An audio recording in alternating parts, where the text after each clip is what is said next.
Hi. Albert. Hi. Sorry to rush away. In the middle of something. Texting calculations to start to. Albert. Come and get some cookies and tea when you're finished.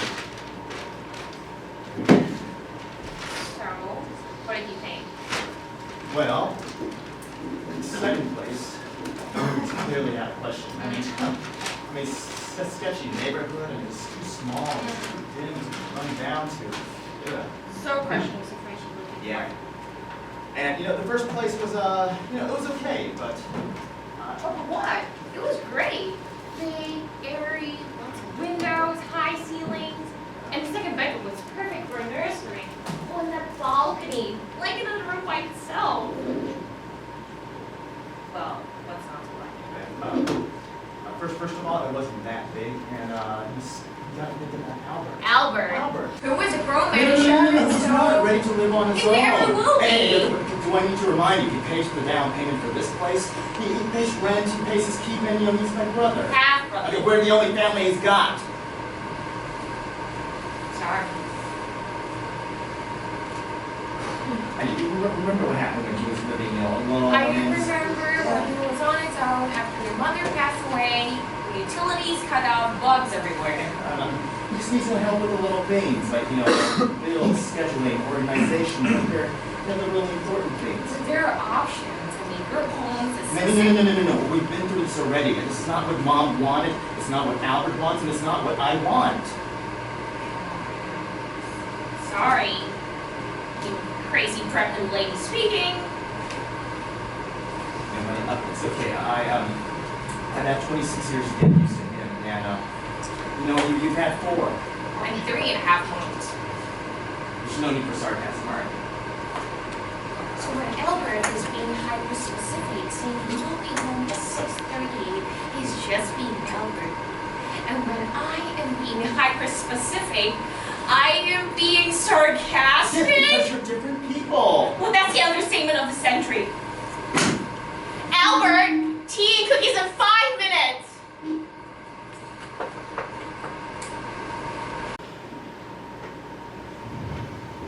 Hi. Alice is making tea? Yeah, I heard. Alice can be really loud sometimes, most of the time. Actually, it's not okay. Okay, and it's really annoying sometimes. She also laughs way too loudly. It's like a goat bleating. It's more like a goat bleating being run over by a tractor. You remember when we first met? Oh, I have something to tell you both. It's about my research. Actually, now that I think it, it's kind of hard to explain in ordinary language. You do know, more or less, what dark matter is, yes? Yes, Albert. Okay, so if you imagine the complete total amount of... No. Okay, we go back and start... No. Oh! You've heard of Schrodinger's cat? Yes, I have, Albert. I have a degree. Okay, so that makes it Not way... Seriously? Seriously? Fine.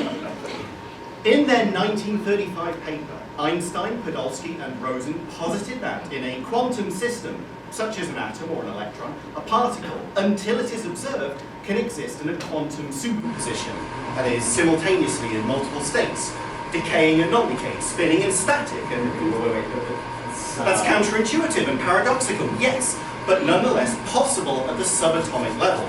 Now, Schrödinger wanted to illustrate how a subatomic event could have meaning at our level of reality. He imagined a cat in a locked box. Inside the box is a vial of poison that either will or will not break, meaning the cat will either live or die, depending on whether or not a single atom has decayed and emitted radiation. According to Schrödinger, Einstein, Podolsky, and Rosen's conclusion means that the cat must be simultaneously dead and alive until the box is opened and the cat is observed. So, Albert, how this is related to the dark matter and everything else? Okay, before I can do that, I need to explain. No.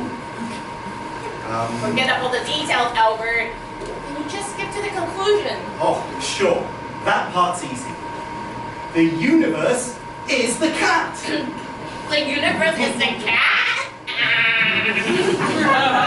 Yes. And the universe, as we know it, either will or will not cease to exist today. In between 15 minutes and 4.5 hours from now.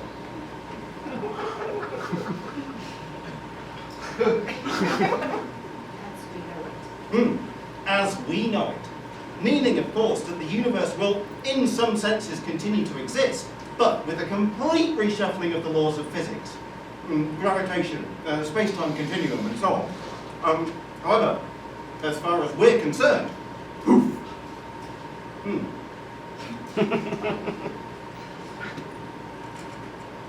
Wow, Albert, 15 minutes to 4.5 hours. 14 now.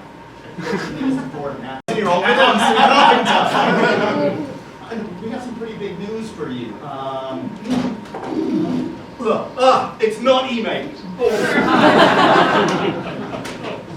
Sorry.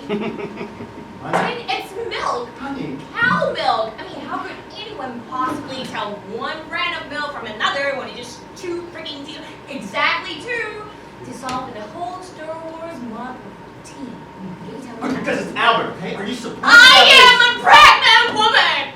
I'm having a baby! Two babies! I'm not ready to be a mother of a 26-year-old, 8-year-old! Okay, you don't have to be, okay? I mean, just try to be a patient sister-in-law. And plus, it's not like it's anything that you haven't seen before.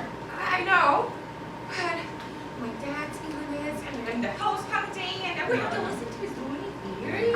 I mean, and my hormones are doing backflips every day. I'm throwing up every morning for crying out loud. We have got 2 babies on the way. Oh, I forgot to mention, because you distracted me and told me to skip to the conclusion. And the milk. The crux of the matter is, to put it simply, that at the moment of inversion, the entire mass of matter/energy in the universe either will or will not, hence my references to Schrodinger's cat, prove to fall on one side or the other of what I've named the inversion threshold. That's my references to dark matter.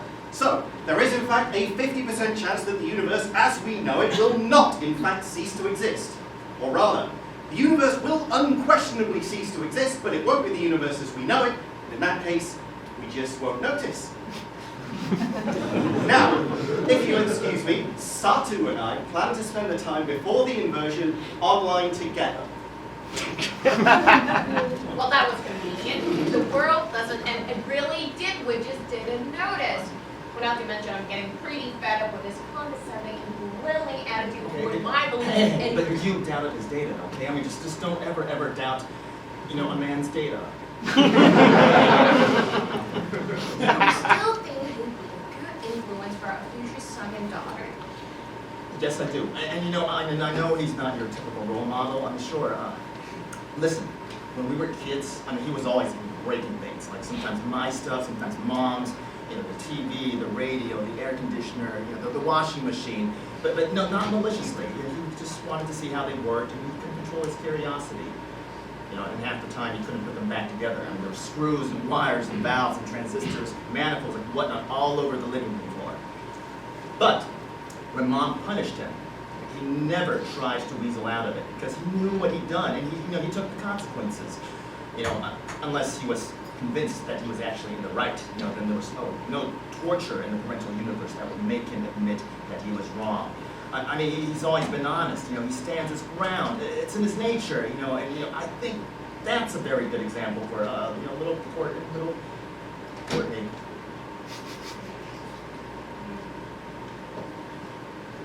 So, who is Satu? This Finnish astrophysics student, all right? Apparently she's like a very big follower of Albert's blog. Albert has a fan. More like a you know, a groupie from some of the photos that she's been sending him. Wait, astrophysics. I thought he said his PhD was in Japanese literature. Oh, you know, he's a very gifted amateur. Excuse me. Did somebody say something about two babies being on the way? As a matter of fact, I did. Okay. And by on the way, you don't mean by bus or train or a plane, but by the normal human gestation. That's right, Albert. Twins. You're gonna be an uncle. Twice. The standard thing to say would be, congratulations. All right, Albert, what is it? I'm sorry. I really want to congratulate you and to be an uncle twice, but the thing is, with the inversion almost here, there's a good chance. There's actually a 50% chance that these twins they won't get here. Very possibly. It just won't happen. I'm sorry.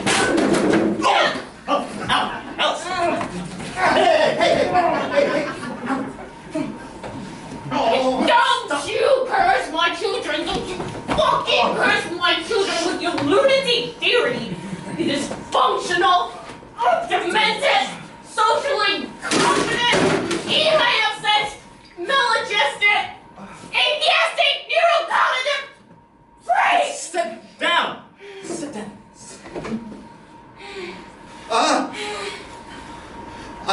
I'm sorry about the milk. I just like eBay.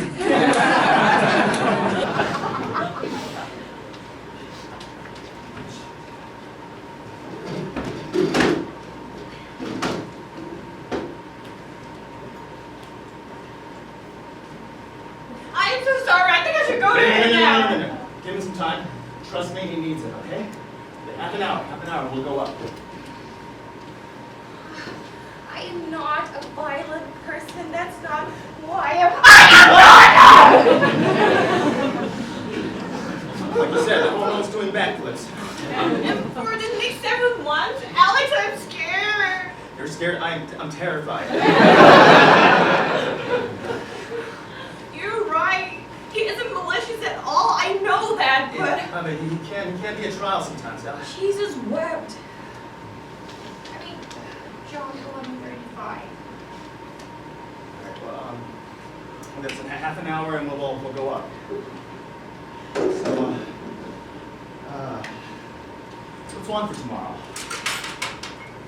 So, tomorrow at 2 o'clock, I'll be checking out this 3-bedroom, 2-floor apartments on Bleecker Street. Balcony, all the appliances, in kitchen, and Honey, it looks really nice, but kind of expensive. well, the agent insists it's within our budget.